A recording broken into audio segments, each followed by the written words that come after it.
Že prejšnji torek, 15. aprila, se je v Medvoški knjižnici na literarno-pesniškem večeru s svojo poezijo, zelo pestro tematiko in lastnim slogom predstavil pesnik mlade generacije Matej Kolmanič, poseben mladenič, ki je kljub težkim preizkušnjam poln optimizma.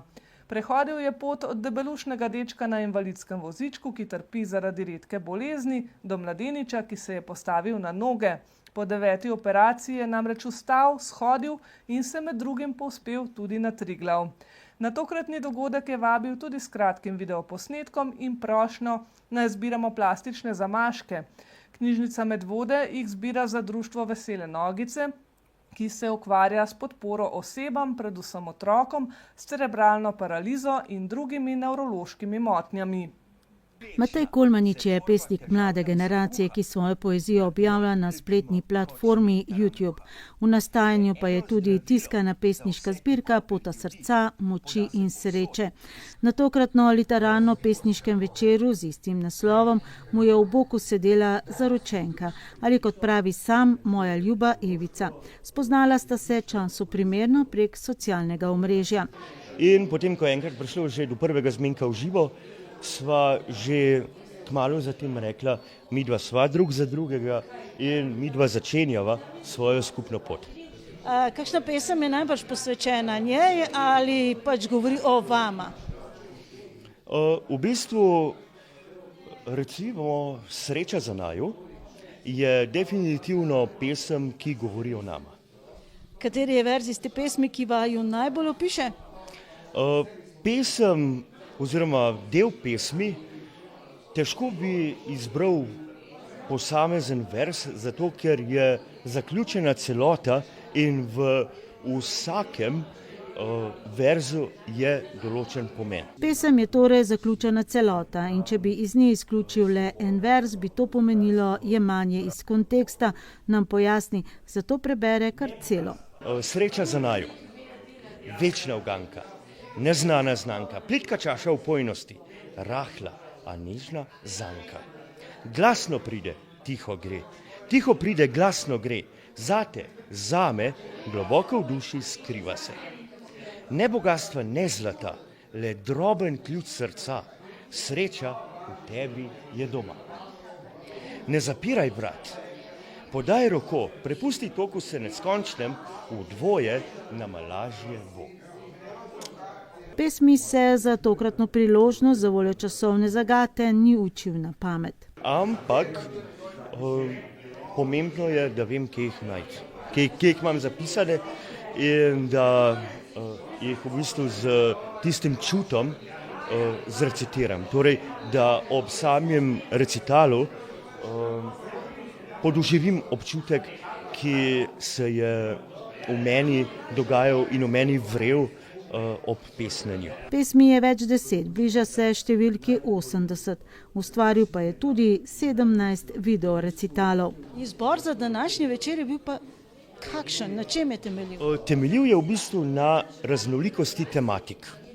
In v bistvu tudi na sami raznolikosti tematik za nastajajočo pesniško zbirko, pač istoimensko glede na današnji literarno-pesniški večer, Pota srca, moči in sreče, kar pomeni nekaj družbeno angažirane poezije, precej ljubezensko angažirane poezije, nekaj naravoslovno-bivanjsko angažirane poezije, na koncu pa tudi še malo komične. Na literarno-pesniškem večeru je po recitalu vsake pesmi predstavil tudi njeno literarno-teoretsko analizo in ovrednotil sporočilno vrednost. Zase pravi, da je pesnik prostega sloga, ki pri pesnjenju ne upošteva strogo enotnega ritma, kar je značilno za sodobno pesništvo.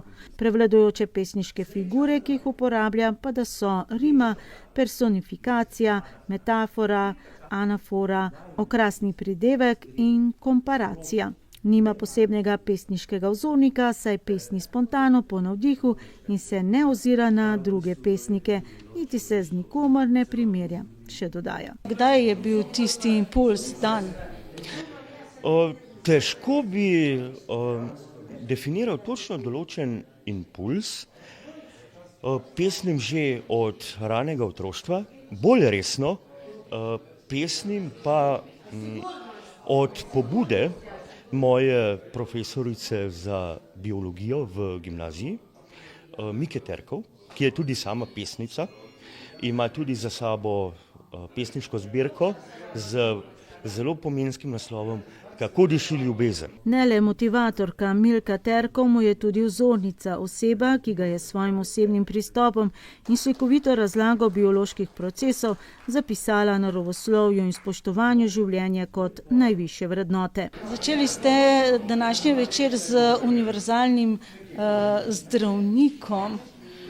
Zakaj mogoče ravno s to pesmijo? Zaradi tega, ker poudari pomen univerzalne ljubezni in hkrati povezanosti družbe na vseh ravneh organiziranosti družbe. Kot svojo posebnost že sicer izpostavlja socialistično-realistično tematiko, kjer je glavni motiv moč združevanja delavstva, pesniška figura pa pozivna oblika besedila, na primer: pozabimo na sebične boje, stopimo naprej za skupne pravice. Stopimo pod napredno rdečo ljudsko zastavo. Po svojih družbeno-političnih nazorih ni treba dolgo ugotavljati, da sem komunist. Zato je med njegovimi vzorniki tudi Franz Rozman, komandant Stane, ker je bil po družbenem nazoru neomajen komunist, vendar z veliko mero pragmatizma, s katerim je znal povezati borce različnih struj Osvobodilne fronte za delovanje v skupnem boju.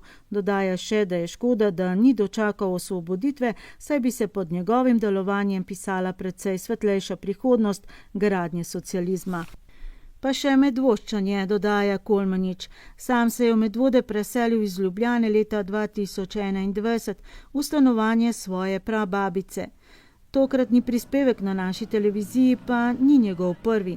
Prvič je bil posnet na enem izmed tekov. Nič posebnega, veliko jih teče. Le redki pa, ki bi se, tako kot Kolmanič, rodil z redko boleznijo, z obolelimi sklepi in ukrivljenimi dolgimi kostmi, kar je povzročilo težave s hrbtenico.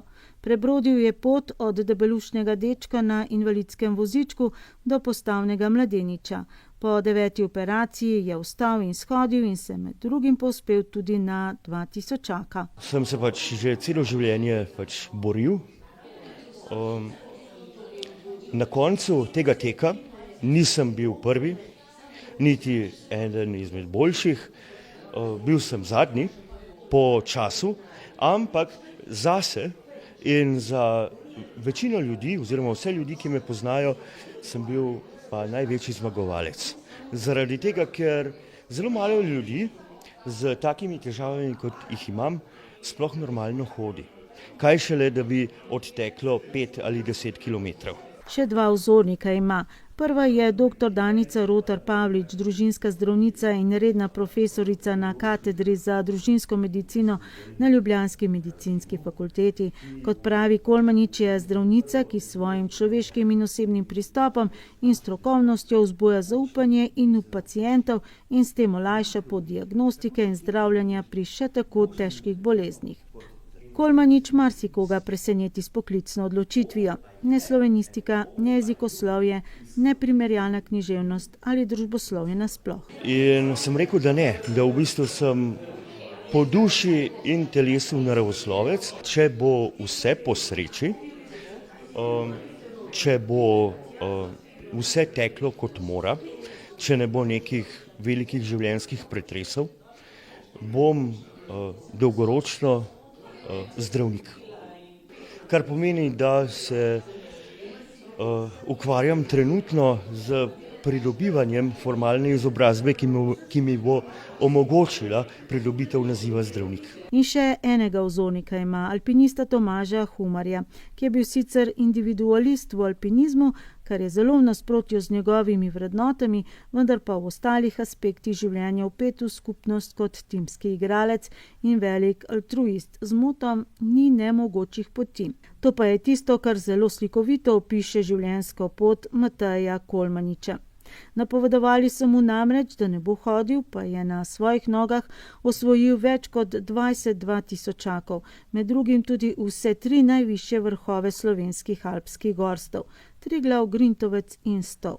Po ponovnih težavah s hrbtenico, po 16 operacijah se na 2000 zaenkrat ne poda več. Z veseljem pa se poda v Pohograjce, tudi z avtobusom do Katarine in potem peš naprej. Medvode naše mestece leži v objemu čudovite narave Pohograjcev, na eni strani Šmarne gore, na drugi strani, kar pomeni, da je, kako bi rekel, velik izbor sredogorskih hribčkov za obdelati. Zaročenko Evo oba občudujeta medvode, sta literarni par. Čeprav je bil to zanjo prvi tovrstni javni nastop, tudi sama namreč napoveduje knjižni prvenec, ki bo zgodba o različnih oblikah zlorabe. Skratka, zajokat ob branju. Naslov je Čas je prekratek za kozlarijo.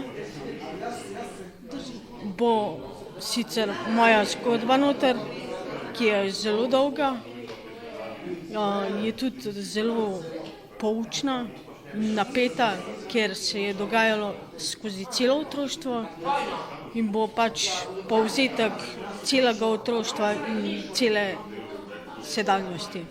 Torej, oba dva z zelo zanimivo življenjsko zgodbo, čeprav mlada, pa izkušen in preizkušen z ulala let. Definitivno sva v bistvu literarni par in rad bi pridal še to, da zaradi spletov nesrečnih okoliščin je bila moja draga Jevica slabe 2 leti varovanka socialno-varstvenega zavoda Hrastovec, kjer sem jo tudi potem po sodni poti rešil. In čeprav ni njun neposredni vzornik, pa imata veliko in globoko spoštovanje tudi do preminulega papeža Frančiška, saj njegove besede, da oseba, ki vedno znova in znova razmišlja o gradnji zidov in ne mostov, ni kristjan, povedo vse o pozitivnem odnosu do multikulturnosti in medverskega dialoga. Zato v luči prihajajočih praznikov še ena pesem Mateja Kolmaniča.